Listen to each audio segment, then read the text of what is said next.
And a UN Security Council has held a rare session this Saturday to discuss Israel's plan to seize control of Gaza City. Just earlier, we had the Palestinian diplomat urge the UN Council to act immediately on Israel's expansion plan. He also warned that this move would deepen the humanitarian catastrophe in the Gaza enclave. Let's listen to what he said.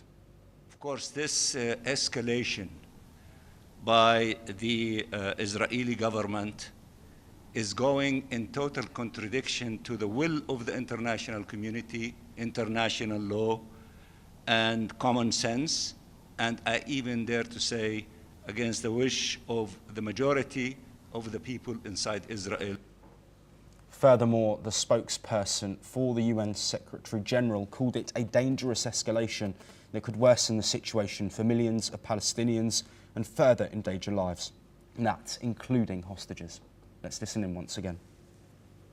The Secretary General is gravely alarmed by the decision of the Israeli government to take control of Gaza City. The decision marks a dangerous escalation and risks deepening the already catastrophic consequences for millions of Palestinians. It could further endanger more lives, including the lives of the remaining hostages. Well, France has also condemned the plan strongly and said that it would breach international law and undermine a two-state solution. It could also threaten regional stability. In following, Iran has also denounced the plan, accusing Israel of attempting to ethnically cleanse Gaza and commit genocide. This all comes as a result of the Israel Security Cabinet's approval to take over the Gaza City as part of its nearly two-year military campaign in the enclave. Well, joining us is Professor Rohan Gunaratne, an international security expert who's joining us live from Singapore. Professor Gunaratne, thank you for your time. How significant is this condemnation of Israel's step to take over Gaza City? What has happened is that Israel suffered a devastating terrorist attack from Hamas that led to a devastating war. So today, many European countries are against Israel's plan to take over Gaza.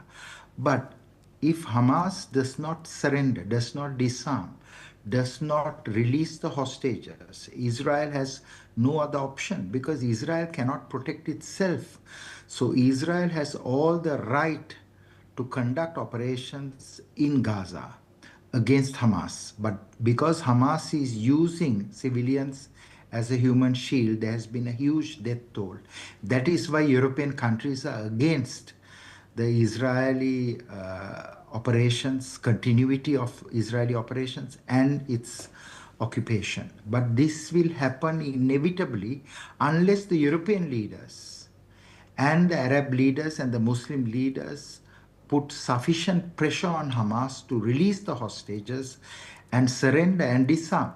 Hamas has no right to govern Gaza, especially after such a devastating attack on October 7th and 8th, 2023, that killed, maimed, injured, raped, and burnt the residences of the Israelis.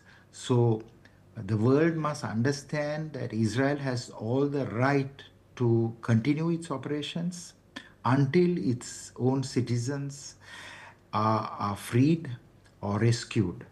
Now, what is going to happen is very different. What is going to happen is that the Europeans are going to recognize Palestinian statehood, and I believe that at a future date that should happen. But that will only happen at this point if the hostages are released and if Hamas disarms. Otherwise, Israel will not only occupy, but will annex Gaza, and Gaza will be permanently lost. Professor Rohan Gunaratne, as always, thank you ever so much for joining us and providing such great insights on this situation. It's a controversial topic with